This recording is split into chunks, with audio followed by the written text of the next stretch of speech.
আচ্ছা, আপনারা এই জঙ্গলে যে বসতি করেছেন তার জন্য জমিদার কি পাট্টা দিয়েছেন? তা তো জানি না। কি এই জঙ্গল মহল যে ঠাকুর বাবুদের জমিদারি তা আপনি জানেন না? ঠাকুর বাবুদের নাম শুনছি, কিন্তু এই জঙ্গল তো পরমেশ্বরের দান। পরমেশ্বর মাথায় থাকুন। এই ধরাধামে রাজা, জমিদার, ম্যাজিস্ট্রেট, পুলিশ এদের কাছেই এখন মাথা নত করে থাকতে হয়। মূল্য না দিলে কোনো কিছুর উপরে অধিকার জন্মায় না।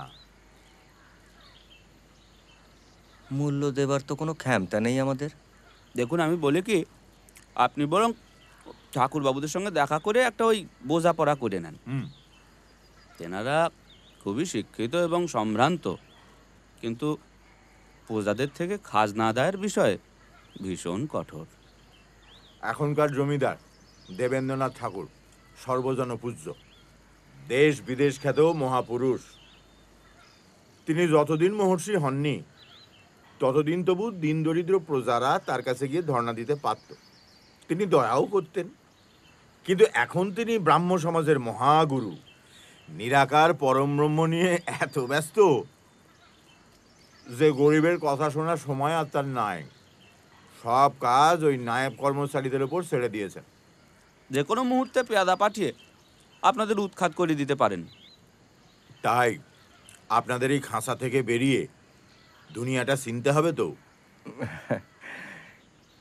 এই দুনিয়াটাই তো একটা গোলাকার খাঁচা বাবু, ঘুরপাক খায় অহর্নিশি। দুনিয়াটা যে গোলাকার ঘুরপাক খায় আপনি জানলেন কি করে? আমি জানি নে, বলে জ্ঞানী গুণী। আচ্ছা ফকির সাহেব, এই লালন কি মুসলমানের নাম হয়? আপনার পুরো নামটা কি? পুরো নাম কিছু নাই, আমি সামান্য মানুষ, ওইটুকু নামই যথেষ্ট। আল্লাহ কিংবা পরমেশ্বরের লীলার কথা মস্তকে ধারণ করার শক্তি আমার নাই।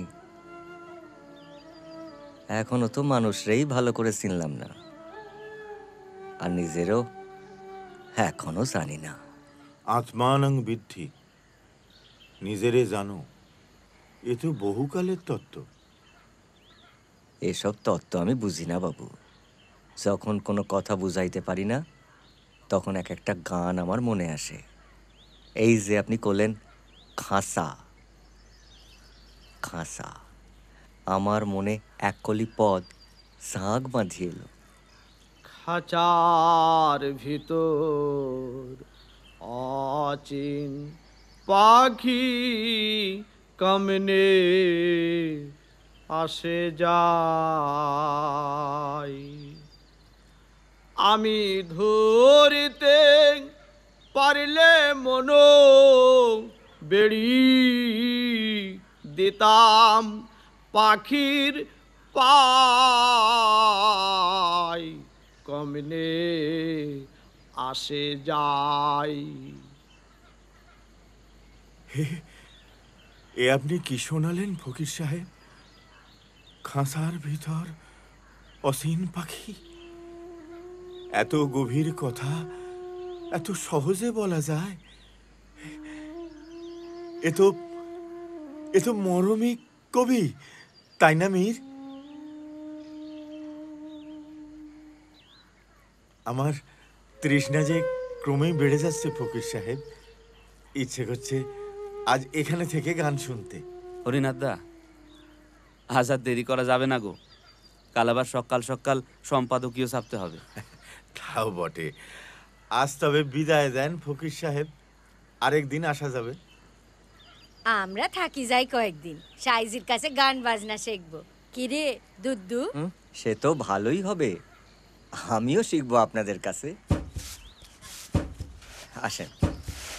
সারাটা দিন খুব আনন্দে কাটলো। আপনারাও একদিন আসেন এই কাঙালের কুটিরে, গান বাজনা হবে। আজ্ঞে।